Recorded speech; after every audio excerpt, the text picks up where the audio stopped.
Je me présente à nouveau. Je m'appelle Émilie Giroir. Je suis psychométricienne pour le CENO, donc le Consortium pour les élèves du Nord de l'Ontario. Puis, je suis très heureuse d'être avec vous aujourd'hui. Comme Yafat l'a mentionné, j'ai fait mon baccalauréat il y a 3 ans maintenant à l'Université de Hearst en psychologie. Puis pendant ce baccalauréat-là, j'ai étudié le développement de l'enfant ainsi que le sommeil un peu aussi. Donc, je suis ravie de pouvoir faire une présentation à ce sujet-là aujourd'hui.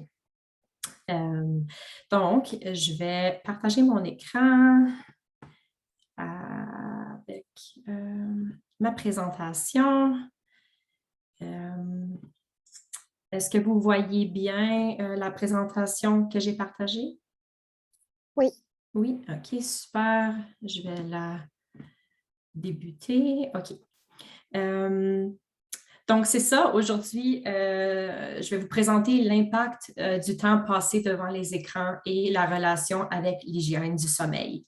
Donc, comment est-ce que le temps devant un écran affecte notre sommeil à nous et aussi ceux des enfants? Je vais faire un petit survol de ce que nous allons discuter aujourd'hui. Donc, premièrement, je vais faire une introduction sur le sommeil et les écrans. Et je vois un petit coco dans la caméra qui est super cute. Merci, ça me fait sourire. Euh, je vais aussi, donc c'est ça, je vais faire une introduction sur le sommeil et les écrans. Ensuite, je vais aussi parler des effets de la pandémie sur l'utilisation des écrans parce que ça l'a beaucoup affecté. Ensuite, je vais faire la relation entre le sommeil et les écrans, comment est-ce qu'ils interagissent ensemble. Et je vais aussi vous donner des lignes directrices concernant le sommeil et les écrans. Et finalement, je vous fournis une recette bien-être euh, pour que vous ayez une hygiène du sommeil la plus saine que possible et pour réguler votre utilisation des appareils électroniques et des écrans. Donc, commençons avec une introduction sur le sommeil. Donc, qu'est-ce que c'est et à quoi ça sert? Donc, dans le fond, le sommeil, c'est une baisse de l'état de confiance qui sépare deux périodes d'éveil. Puis, il est caractérisé par une perte de la vigilance, une diminution du tonus musculaire et une conservation partielle de la perception sensitive. Donc, dans le fond, ce que ça veut dire, c'est que c'est une période où la personne est presque inconsciente, pas tout à fait, mais quasiment là. Puis ça nous permet de recharger notre batterie physiologique. Dans ce temps-là, on est moins vigilant, donc on est plus vulnérable. Nos muscles sont moins engagés aussi. On est habituellement couché à ne pas bouger. De plus, on est moins sensible à ce qui se passe à l'extérieur dans notre environnement. Donc, par exemple, on peut sentir des choses comme si quelqu'un nous touche ou si on sent quelque chose ou si on entend un gros bruit dans la maison ou dans notre chambre. On va probablement se réveiller, mais on est moins sensible à ces choses-là. Puis, comme on le sait déjà, le sommeil, c'est quelque chose d'essentiel à l'être humain. Ne pas dormir a des grands effets néfastes sur le corps et le cerveau. Le sommeil aide à beaucoup de choses. Il aide pratiquement tout le corps humain, mais en principe, il aide à réguler plusieurs systèmes comme le métabolisme, les hormones, le système cardio-respiratoire, immunitaire, neurologique, ainsi que la cognition et le psychique, donc le mental. Ne pas dormir affecte toutes ces choses-là en même temps, dans le fond. Donc, ça va vraiment pas bien quand on n'a pas une bonne nuit de sommeil. Puis, il arrive à certains adultes et certains enfants d'avoir des difficultés de sommeil, que ce soit des difficultés à s'endormir, à rester endormi, avoir une qualité de sommeil moins bonne ou avoir des nuits plus courtes, etc.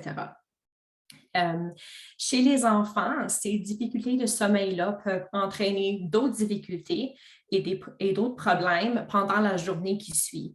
Par exemple, on inclut les difficultés comportementales, les difficultés scolaires, et ça peut même mener au surpoids et à l'obésité, parmi d'autres problèmes qui sont assez nombreux.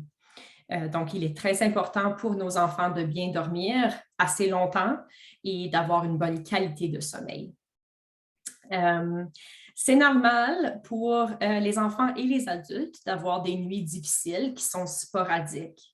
Donc, par sporadique, je veux dire que ça arrive de temps en temps.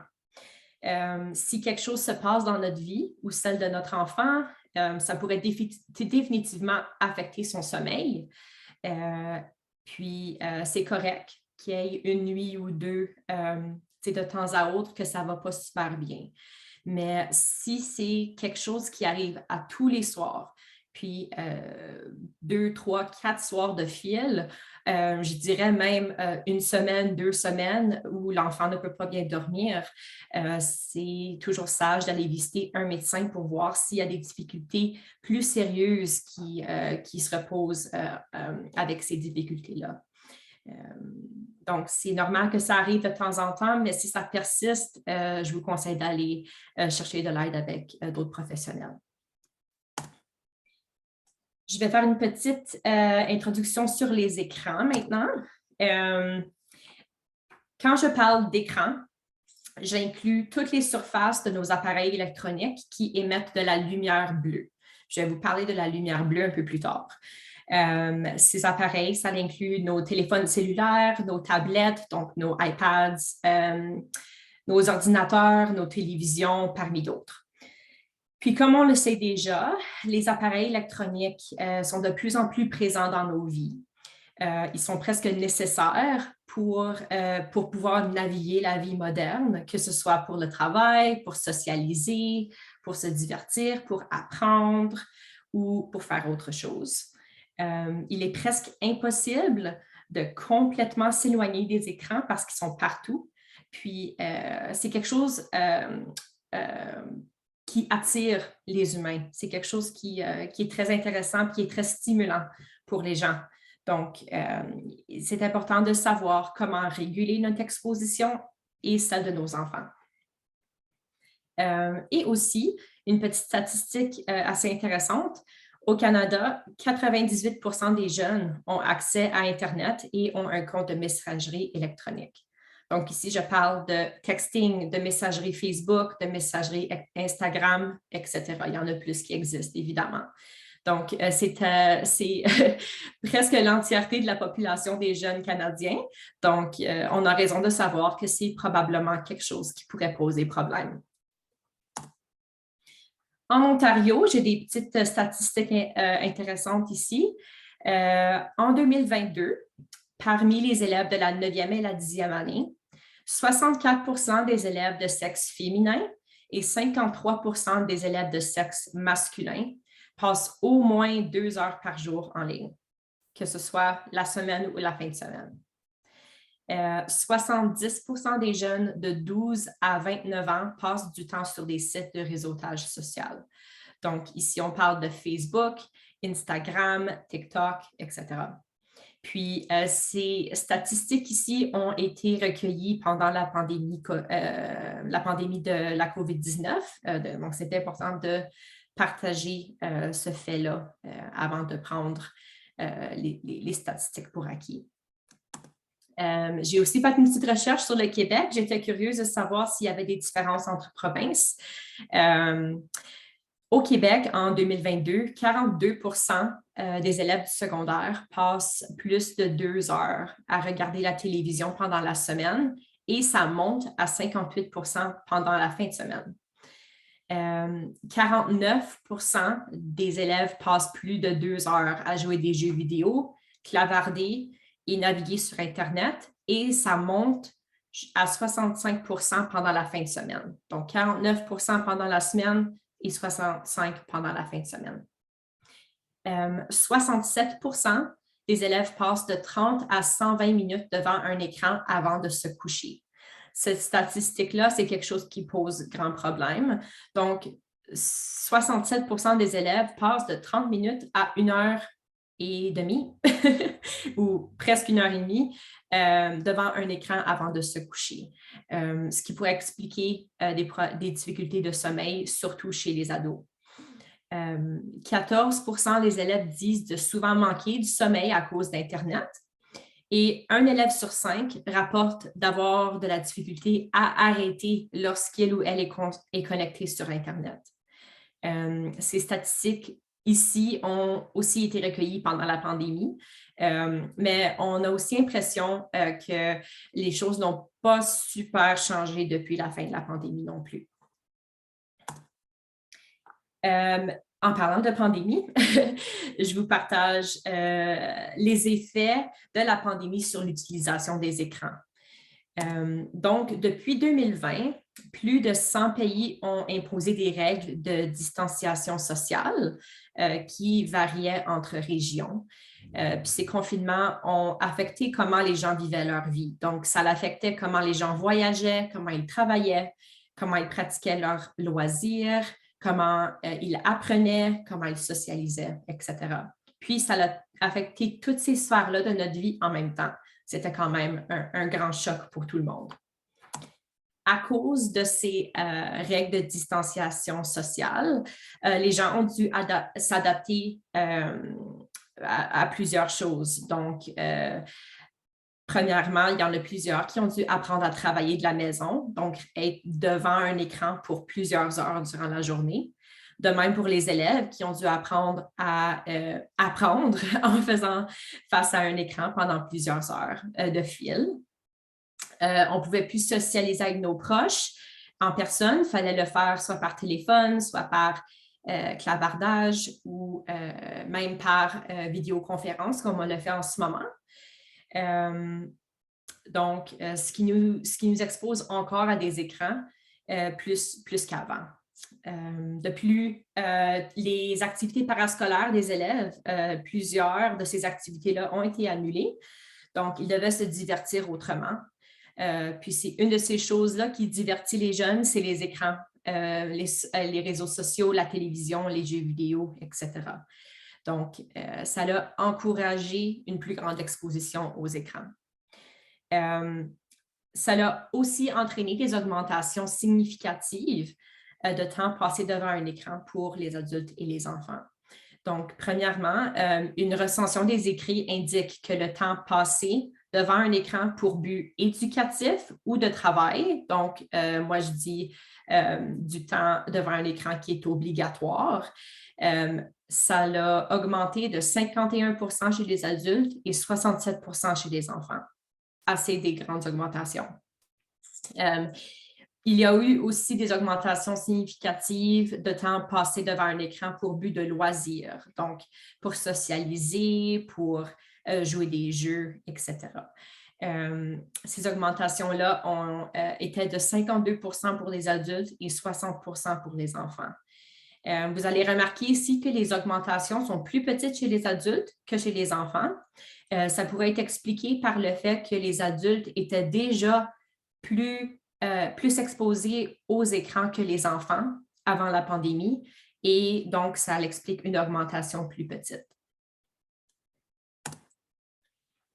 Maintenant, je vais décrire la relation entre le sommeil et les écrans. Donc, comment est-ce que le temps devant un écran affecte notre sommeil? Puis la réponse, c'est la lumière bleue. La lumière bleue, c'est ce que les écrans émettent et c'est ce qui affecte le sommeil. Donc, c'est une onde de lumière qui est longue et puissante qui sort de ces appareils. Le rythme sommeil-éveil est majoritairement régulé par la lumière. Donc, lorsque le cerveau détecte la lumière, il arrête ou il inhibe la sécrétion de la mélatonine et arrête l'activation des centres sommeil. Donc, ça active les centres d'éveil dans notre cerveau au lieu d'activer les centres de sommeil comme on serait censé. Donc, le plus de lumière qu'il y a dans votre entourage, le plus longtemps votre cerveau va penser qu'il doit être éveillé, ce qui affecte le sommeil, évidemment.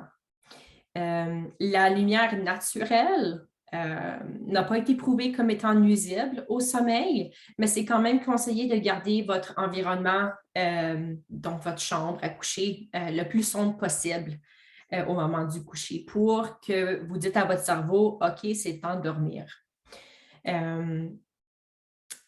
Une autre sorte de lumière qui affecte le cerveau comme ça, c'est les ampoules LED, donc les lumières blanches qu'on peut acheter. On économise un peu plus d'argent en fait d'électricité, mais ça affecte le cerveau différemment. Et puis, l'impact sur le sommeil dépend de certains facteurs. Donc, premièrement, la longueur d'onde de la lumière. Donc, la lumière bleue et les lumières LED, les ondes sont plus longues que les autres sortes de lumière. Donc, le plus long est l'onde lumineuse, le plus elle va affecter le cerveau quand on parle de sommeil et éveil. Il y a aussi l'intensité lumineuse. Donc, le plus intense est la lumière, le plus elle va affecter le cerveau. La durée de l'exposition. Donc, le plus longtemps on est exposé à un écran, le plus elle va affecter le sommeil. Donc, on regarde ici, si on passe 5 minutes devant un écran et versus 2 heures, ça va faire une grosse différence. Et puis, finalement, quand l'exposition a lieu, la lumière bleue va affecter le cerveau un peu plus lorsqu'on l'expose au moment du coucher ou au moment du réveil. Donc, lorsque le cerveau est un peu plus sensible, quand il descend dans ce cycle de sommeil-là ou lorsqu'il sort du sommeil. Donc, c'est important de rester loin de ces appareils et de cette lumière-là, à peu près 1 heure avant le coucher et 1 heure après le réveil, pour qu'on soit complètement réveillé lorsqu'on fait face à cette lumière-là. Et de plus, chaque heure compte. Donc, ça fait une grande différence si on est exposé à cette lumière-là pendant 1 heure avant le coucher versus 3 heures. Donc, chaque heure va affecter le cerveau davantage. Qu'est-ce qui arrive quand notre enfant est trop exposé aux écrans? Donc, ça va entraîner des difficultés de sommeil. Premièrement, la durée totale du sommeil va être moindre, donc il va dormir moins longtemps. Il va se réveiller plus souvent pendant la nuit. Il va prendre plus de temps à tomber endormi et sa qualité du sommeil va être moindre aussi, ainsi que la stabilité du sommeil. Et puis, le jour qui suit cette nuit de sommeil-là, qui n'a pas bien été, ça va affecter son comportement, sa performance scolaire, sa régulation émotionnelle, sa croissance, sa concentration, sa vue, parmi tant d'autres choses que cette lumière-là affecte. Donc, il est très important d'assurer que nos enfants dorment bien et aussi que nous dormons bien aussi. Ici, je vous présente maintenant des lignes directrices pour aider à réguler l'exposition aux écrans et pour encourager une routine du sommeil la plus saine possible. Ces lignes directrices-là ne sont pas obligatoires à suivre, évidemment, je ne vous dis pas quoi faire, mais il est acceptable de dévier de ces lignes directrices-là de temps en temps. C'est ce qui est suggéré. Cependant, il est recommandé de les suivre pendant l'année scolaire. Si vous avez des enfants et que vous saviez qu'il y a une grosse journée le lendemain, rangez les électroniques, faites certain que votre enfant ait une bonne nuit de sommeil. Et puis, je suis consciente que des fois, rester debout tard avec ses parents, c'est comme une traite. Hein? Les enfants aiment ça, ils se sentent plus vieux, puis plus en contrôle aussi. Donc, c'est absolument acceptable de faire ça avec notre enfant, juste peut-être un soir à la fois, ne pas le faire de 2 à 3 soirs de fil parce que ça s'empile. Puis là, l'enfant va avoir de la difficulté à combattre sa fatigue. Donc, pour le sommeil, pour les enfants de moins qu'1 an, ici, on considère le sommeil avec les siestes inclus. Donc, pour les enfants de 0 à 3 mois, il est recommandé qu'ils dorment de 14 à 17 heures par jour. Et pour les enfants de 4 à 11 mois, il recommande 12 à 16 heures par jour de sommeil. Pour les enfants de 1 à 2 ans, avec les siestes, on suggère de 11 à 14 heures de sommeil par jour. Pour les enfants de 3 à 4 ans, avec les siestes, s'ils font encore des siestes à cet âge-là, dépendant de l'enfant, on suggère 10 à 13 heures par jour de sommeil. Pour les enfants qui sont plus vieux, donc ici, je considère de 5 à 12 ans, il n'y a pas beaucoup de recherches pour ces enfants de ce groupe d'âge-là. Donc, en allant avec comme le motif, là, comme, comment les heures changent avec l'âge, on pourrait dire que de 8 à 10 heures par jour, c'est une nuit appropriée. Même chose que les adultes, dans le fond. Pour le temps devant un écran. Pour les enfants de 1 an et moins, de 1 an et moins d'1 an, il est recommandé de ne pas les exposer aux écrans. Mais moi, je réalise que parfois, la vie avec des enfants peut être occupée. Si, par exemple, vous êtes à la maison et vous devez prendre un appel, puis que vous devez laisser votre enfant à jouer avec quelque chose par lui-même ou à se distraire. Moi, je trouve que c'est pas quelque chose de nuisible de mettre votre enfant devant un écran pour 5-10 minutes pendant la journée. Si ça vous aide à accomplir certaines tâches à la maison ou au travail ou peu importe. Mais ce n'est pas recommandé de les planter devant une télé ou un ordinateur pour des longues périodes de temps. Je dirais peut-être 10 minutes, ce serait le maximum. Pour les enfants de 2 ans et plus, je dis, selon les recherches, moins d'1 heure par jour, ce serait le montant le plus approprié. Ici, on peut permettre à notre enfant de regarder une émission de télé d'une demi-heure ou de 45 minutes. Un épisode, ça suffit. Ne pas en montrer 2, 3, 4 de fil parce que là, ça s'accumule beaucoup. Puis, ça peut être nuisible pour la nuit de sommeil qui s'en vient pour cet enfant-là. Mais en général, il n'est pas recommandé d'exposer les enfants de moins de 3 ans à des écrans de façon soutenue. Donc, en petites bouchées, c'est correct. Pas trop souvent non plus, mais si c'est ça que vous avez besoin pour faire les choses dans la maison ou au travail, ça ne va pas les nuire tant que ça. C'est quand on les met devant un écran pour 1 heure, 2 heures, c'est là où ça a vraiment un grand effet. Mais on encourage de les exposer le moins possible. Mais aussi pour les enfants qui sont plus vieux, de 5 à 12 ans, et même les adolescents, c'est presque impossible de les protéger des écrans parce qu'ils sont encore plus alertes à ces écrans-là, à cet âge-là. Donc, il est question de réguler leur exposition en variant les activités, comme par exemple des activités à l'intérieur et à l'extérieur, des activités artistiques, musicales, de la socialisation, des sports, n'importe quoi qui les permet de sortir de leur bulle et de ne pas être branchés sur un écran pour de longues périodes de temps. Ici, cette solution ici n'est pas soutenue par des recherches que je sache, mais je trouve que c'est quand même un bon système pour figurer c'est quoi le maximum de temps que je peux permettre à mon enfant de plus de 5 ans ou de 5 ans ou plus. À être exposé à un écran. Donc, ce que j'aime faire, c'est prendre l'âge de l'enfant et la multiplier par 10 minutes. Donc, les enfants de 5 ans, on peut aller jusqu'à 50 minutes.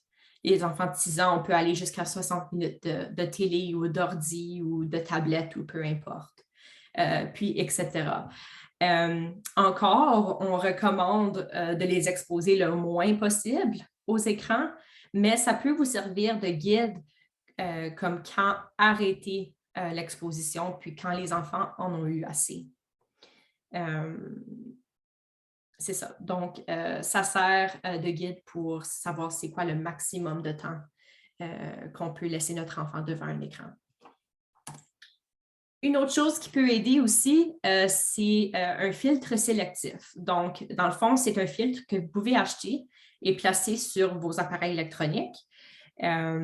Puis, ces filtres-là, ça diminue l'intensité de la lumière et ça laisse passer plus de mélatonine. C'est surtout bon le soir avant de se coucher et tôt le matin. Donc, d'habitude, un appareil électronique sans filtre va supprimer jusqu'à 47% de la mélatonine que le cerveau fournit. Puis, lorsqu'on ajoute le filtre, cette suppression-là va descendre à 12%. Donc, c'est assez une grande différence. Ça laisse passer beaucoup plus de mélatonine que sans filtre. J'ai mis un lien en dessous. Je ne pense pas que vous ayez accès juste avec un clic. Puis, je suis désolée pour ça. Je peux essayer de l'envoyer à Mirfat pour qu'elle puisse vous l'acheminer. Ça vous amène sur Amazon où vous pouvez acheter des filtres semblables à celui qu'il y a dans l'image ici.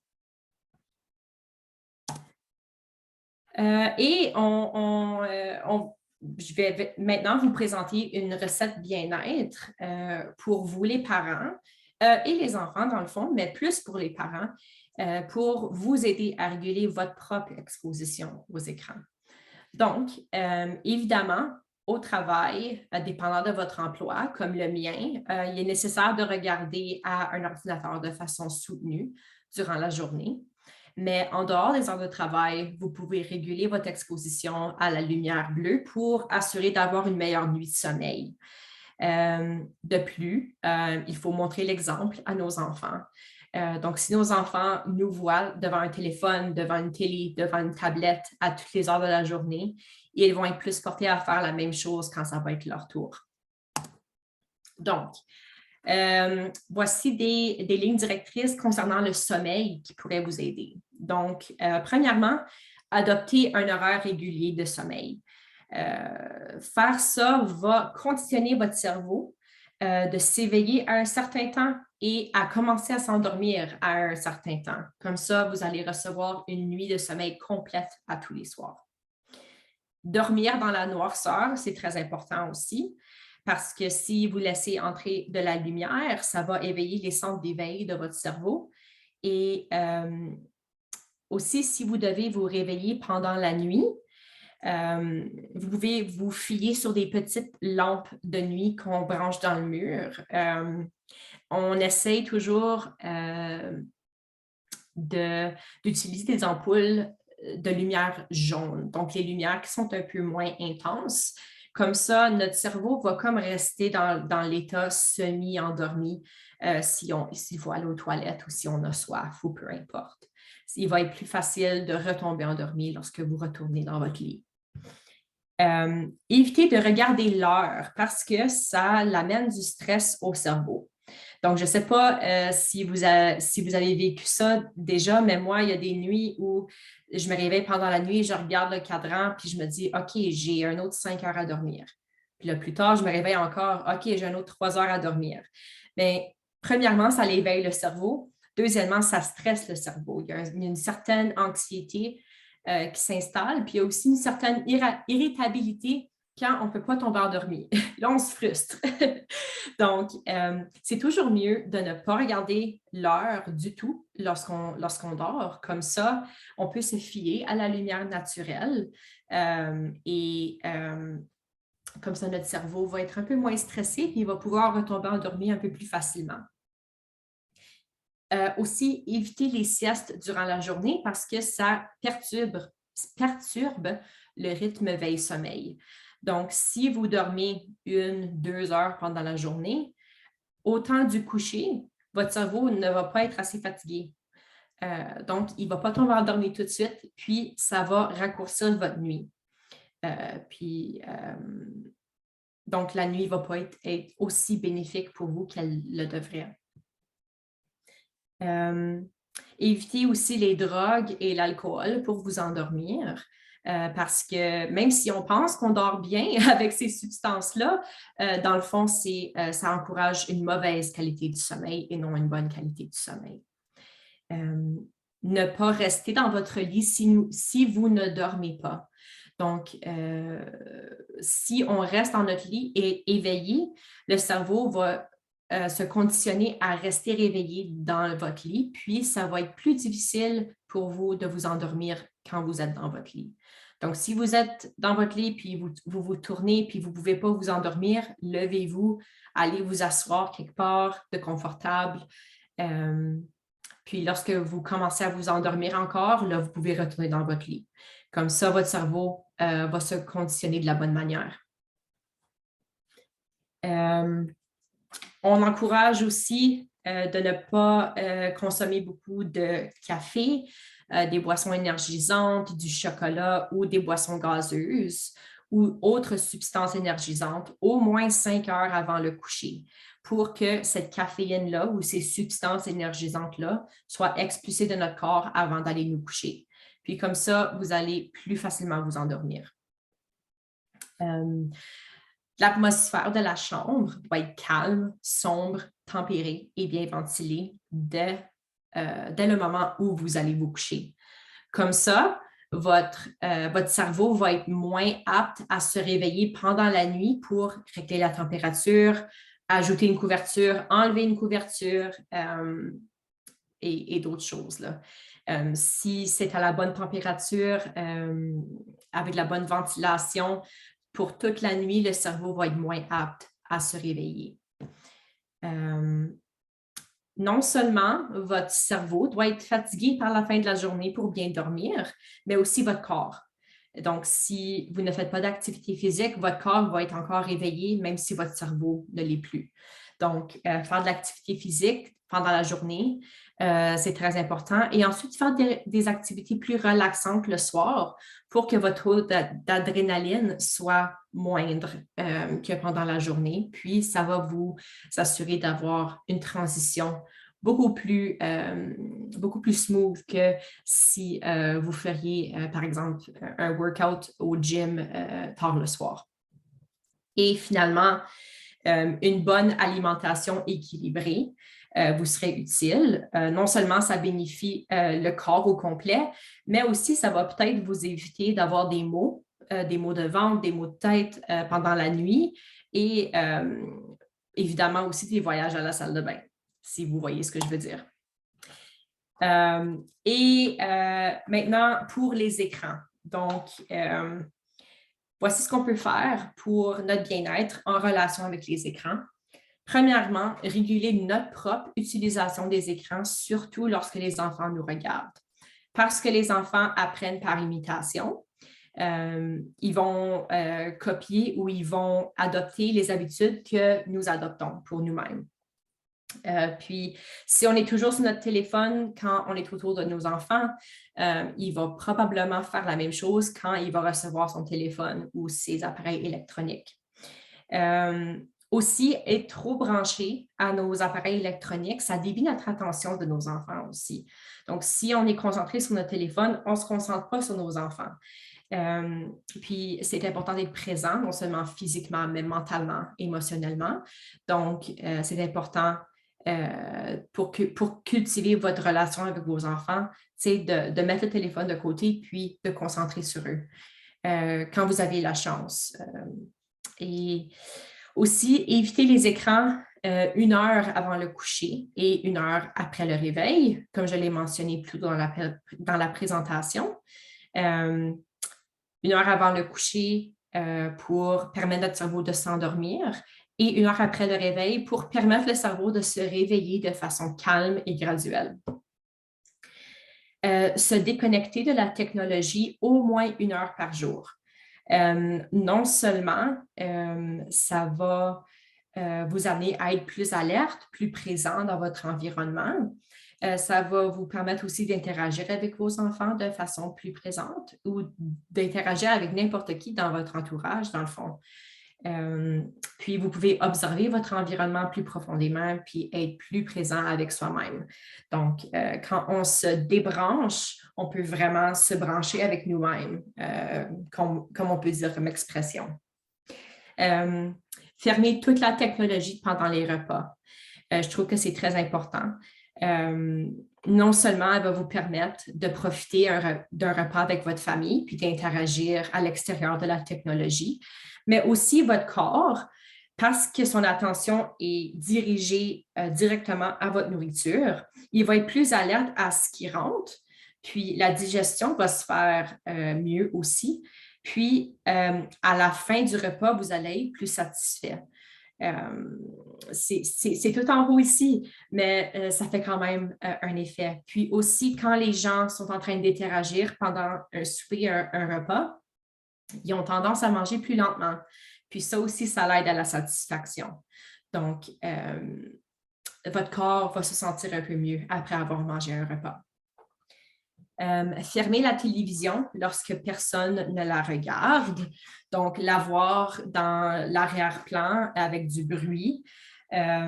Des fois, non seulement ça va vous aider à épargner un peu d'argent sur votre bill d'électricité, mais ça va éliminer le bruit de fond, puis ça va vous permettre de penser plus clairement dans un environnement plus calme.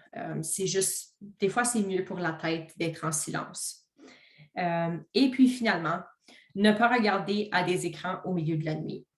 Donc, si vous vous réveillez pendant la nuit, évitez de rejoindre pour votre téléphone immédiatement, regardez l'heure, regardez si vous avez eu des textes, des courriels ou peu importe. Comme ça va éveiller le cerveau puis ça va ruiner votre nuit de sommeil, ce qu'on ne veut pas. Donc, c'était pas mal ça comme information que j'avais pour vous aujourd'hui. Puis, je suis ouverte à répondre les questions des gens, puis je vais essayer le mieux que je peux pour vous donner des bonnes infos. Merci beaucoup, Émilie. C'était fort intéressant.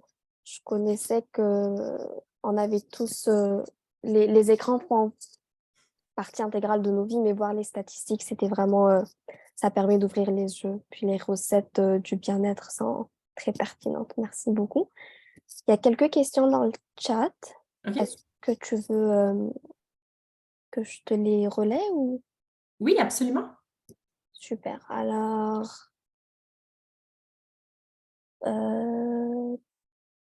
première question, est-ce que par rapport au temps d'écran et l'âge des enfants, je vois que Christine a la main levée, elle pourra renchérir là-dessus si je manque quelque chose par rapport à la question, mais est-ce que c'est l'âge de l'enfant multiplié par 10 minutes par jour ou par semaine? Je dirais par jour. Donc, c'est plus difficile de gérer notre exposition sur une base d'une semaine. Donc, je dirais par jour, c'est probablement la façon la plus facile à réguler le temps d'écran. Les émissions de télé pour les enfants rendent ça facile pour nous. Leurs épisodes sont plus courts que pour des émissions de télé pour adultes. Donc, ça pourrait aussi vous servir comme guide. Et puis, je vois aussi ici 90 minutes pour les enfants de 9 ans me semble beaucoup si c'est une estimation par jour. Ça sonne beaucoup quand on voit le chiffre, mais c'est la longueur moyenne d'un film. Donc, si vous regardez un film avec votre enfant de 9 ans, est-ce qu'il va rester jusqu'au bout? Ça ne vous oblige pas de le faire à chaque jour non plus. C'est un maximum. Donc, si vous pouvez vous permettre de regarder un film avec votre enfant, puis, pour les 2 prochains jours, limiter l'accès aux écrans pour que ça se balance un peu.